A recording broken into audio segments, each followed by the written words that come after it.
Okay, let's talk about something that hits close to home for a lot of us, our retirement savings.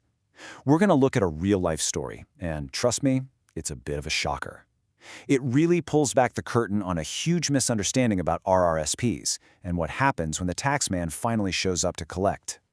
I mean, just look at this headline. It's from a CTV News report, and it's jaw-dropping. Your first reaction is probably, no way, that can't be real. But oh, it is. And the scary part? This is a trap that a lot of Canadian families could stumble into completely unaware. $660,000. Let that sink in. We're not talking about some fancy business deal gone wrong or a crazy lawsuit. This was the tax bill on their retirement savings, the money they worked their whole lives for. So the big question, the only question really is, how on earth does that even happen? All right, to figure out where that huge bill came from, we've got to pop the hood on the most popular retirement vehicle in Canada, the RRSP, because that's exactly where this tax trap is hiding, right in plain sight. And here it is, the absolute core of the problem. We all love our RRSPs, right? You put money in, you get a nice little tax deduction. Feels great. But here's the thing we often forget. RRSPs are tax deferred, and that is a world away from being tax-free. All that deferral means is you're pushing the tax bill down the road. The government will get its money. It's just a matter of when, and, as we'll see, how big that final bill is. So when does that bill finally come due?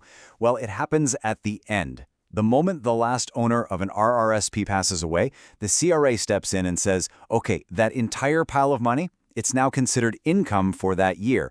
Not a capital gain, which gets a better tax rate, not an inheritance. No, it's treated as straight-up income, and the whole lump sum gets slapped onto your final tax return. This is a concept called income stacking, and it's brutal. Think about it. You've got your normal income for the year. That's this little bar here. Now, on that final tax return, you take the entire RRSP balance and stack it right on top. Boom! You get this giant tower of income that instantly shoves the estate into the highest tax bracket there is. We're talking rates over 53% in places like Ontario. It's just, poof! More than half of that money can just evaporate. And you know, this right here was the big shock for the family in that news story. They did what they thought was right. They named their daughter as the beneficiary. You'd think that protects the money, right? Wrong. Naming your kid as a beneficiary on an RRSP does a couple of things. It lets you skip probate, which is good, and it tells the financial institution who to write the check to. That's it. What it does not do is stop the taxman. The income tax is still due, and the CRA always gets its cut. Okay, so at this point you're probably thinking, there has to be an exception, a way around this mess. And you're right, there is. It's the go-to strategy for almost every couple in Canada, and honestly, that's what makes this specific story so heartbreaking.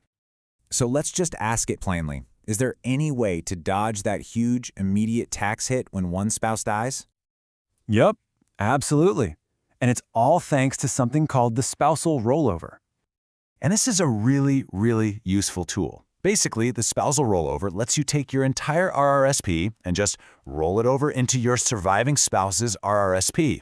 No tax, no fuss. The tax bill gets deferred again, pushed down the road until the second spouse passes. It's an incredible planning tool when things go according to plan. Which unfortunately brings us back to our tragic story. The mother, who was only 62, passes away in April. And just like it's supposed to, her RRSP rolls over to her husband completely tax-free. Perfect. But then the unthinkable happens. In December of the very same year, the husband, who was just 60, also passes away.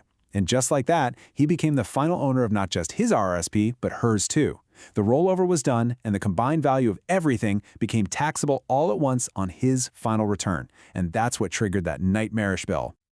Okay, so this is a really tough story, but the most important thing we can do is learn from it.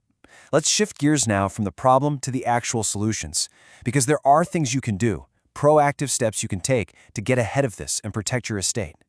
When you get down to it, there are really two schools of thought on how to handle a big RRSP in retirement. Philosophy number one is leave it and let it grow. Maximize that beautiful tax-deferred compounding for as long as you possibly can. The downside, as we've just seen in brutal detail, is you risk leaving behind a monster tax bill. The other approach? It's called the RRSP meltdown. The RSP meltdown sounds dramatic, but it's actually a really smart, controlled strategy. The idea is you start making planned withdrawals in retirement, maybe even before you hit that mandatory age of 71. You take out just enough each year to keep yourself in a lower, more manageable tax bracket. Yeah, you pay a bit of tax along the way, but it's on your terms.